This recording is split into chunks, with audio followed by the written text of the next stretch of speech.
매출은 그대로인데 씀씀이도 커진 것이 없는데 왜 남는 것이 없을까요?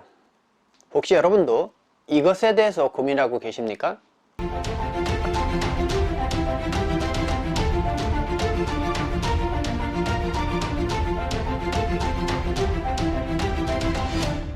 반갑습니다. 김덕희입니다.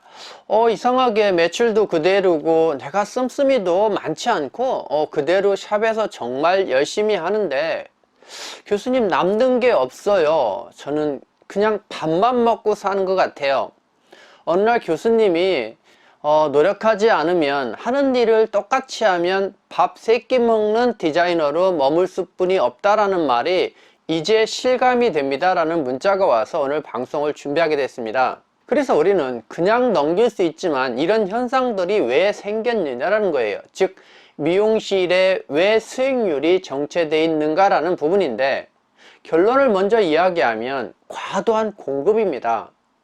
이 자본주의 시장에서는 공급과 수요에 의해서 가격이 형성되는 건데 지금 과도하게 공급이 많다라는 거죠. 좀 더 쉽게 이야기하면 미용실의 숫자가 너무 많습니다. 며칠 전 영상에서 90년도생들의 경제적인 여건의 어떤 환경을 극복하기 위해서 120에서 150 정도의 월세를 하는 1인 미용실이 폭발적으로 늘어나고 있고, 핵심적으로 일해야 될 그들이 빠짐으로써 미용실은 디자이너 인력난을 겪고 있는 것이 현실이다라는 거죠. 이러한 과도한 경쟁은 결코 가격의 정체 현상을 일으키고 있다는 거죠. 즉 가격이 올릴 수가 없어요. 아니면 가격이 다운되는 그런 상황입니다만은, 이러다 보니까 가격은 그대로이고 고객 수는 그대로이고 일은 똑같이 하는데, 즉 한 달에 들어오는 우리 매출은 그대로인 것 같은데 내 수익률에 대해서는 줄고 있다는 거죠.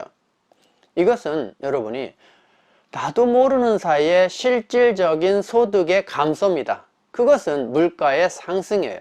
그래서 우리 경제학자들은 2020년도를 기점으로 실질 소득이 정체되어 있다고 이야기합니다. 가장 가까운 현실적인 이야기를 해보면 계란 한 판에 2,900원 하던 것이 지금 6,800원, 900원 하니까요. 그러다 보니까 우리가 실질적인 매출의 정체에 불과하고 실질적인 지출의 폭이 커졌다라는 겁니다. 그래서 좀 더 경제적인 말씀으로 드리자고 한다라고 하면 여러분이 그런 거죠. 내가 100만원 벌 때 햄버거가 100원이었다고 한다고 하면 지금은 분명히 200을 버는데도 햄버거가 200이기 때문에 실질적인 소득 증대는 없는 겁니다. 그래서 이런 것들은 계속 디자이너, 즉 선생님들 아니면 원장님들이 매출은 쓰고 소득은 있는데 왜 삶이 빡빡하지, 어렵지라는 부분으로 이어갈 겁니다. 그래서 어떤 면에서는 이 미용실의 수익률이 정체가 되기 때문에 사람을 줄인다든지 아니면 사람을 확대한다든지 어떤 둘 중에 하나의 선택 작업을 할 거라는 거죠. 여러분 너무 아이러니하지 않습니까? 최저임금이 늘면 늘수록 그러면 국민들의 수준이 올라가야 되는데도 불구하고 세상은 그렇지 않다라는 사실입니다. 조금 전에 말씀드렸듯이 실질적인 소득의 증대를 막는 것이 어떤 면에서는 최저임금제입니다. 내가 봉급이 인상된 만큼 물가가 오르지 않아야 되는데 물가가 똑같이 따라 올랐기 때문에 실질적인 지출 여력은 자꾸 약해지는 겁니다. 이런 최저임금의 상승은 사업을 하는 사람으로부터 어떤 현상을 일으키냐면 종업원들한테 봉급을 적게 주는 시스템을 자꾸 만들고 있습니다.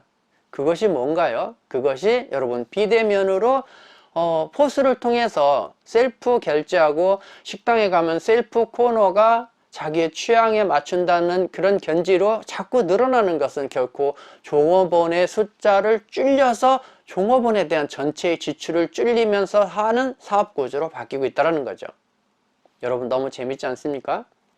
90년대는 업주와 근로자가 5대5로 벌어가는 세상이었다고 하면 2000년대는 업주가 8을 가져가고 종업원이 2를 가져가는 시대는 우리를 살고 있다고 경제학자들은 이야기합니다. 근데 더 놀라운 사실은 앞으로 2050년이 되면 모든 것이 AI, 인공지능, 로봇화가 되기 때문에 사업주는 종업원한테 돈을 하나도 들지 않는, 즉 100% 수익 구조를 가져가는 산업 구조 시스템으로 이루어진다는 놀라운 사실입니다.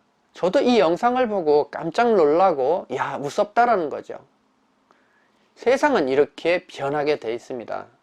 그래서 여러분도 미용실도 당분간은 이 과도한 경쟁에 의해서 수익률이 어려울 거다라는 거죠. 이 영상으로 다 이야기를 못합니다만 이 상황에서 여러분은 모든 것은 매출이 아니라 수익률 위주의 경영을 해야 된다라고 제가 늘 강조하는 부분이 바로 그겁니다. 그러면 어떻게 하느냐라는 질문을 하게 되는데 그것이 바로 기본에 충실한 경영입니다. 그러면 기본에 충실한 경영이 뭐냐라고 하면 제 앞에 영상에 있습니다만은 기본적인 수치를 정확히 지키는 겁니다.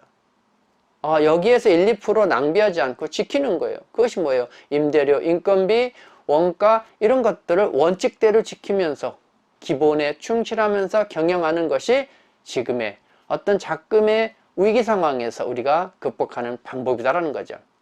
앞에서 여러분이 그 영상을 찾아보시고 기회가 되시면 제가 기본에 충실해야 이런 어려운 시절을 이길 수 있다는 부분을 다시 한번 영상을 찍도록 하겠습니다. 자, 오늘도 이 영상이 도움이 되셨으면 좋아요, 구독을 부탁드립니다. 오늘은 여기까지입니다. 감사합니다.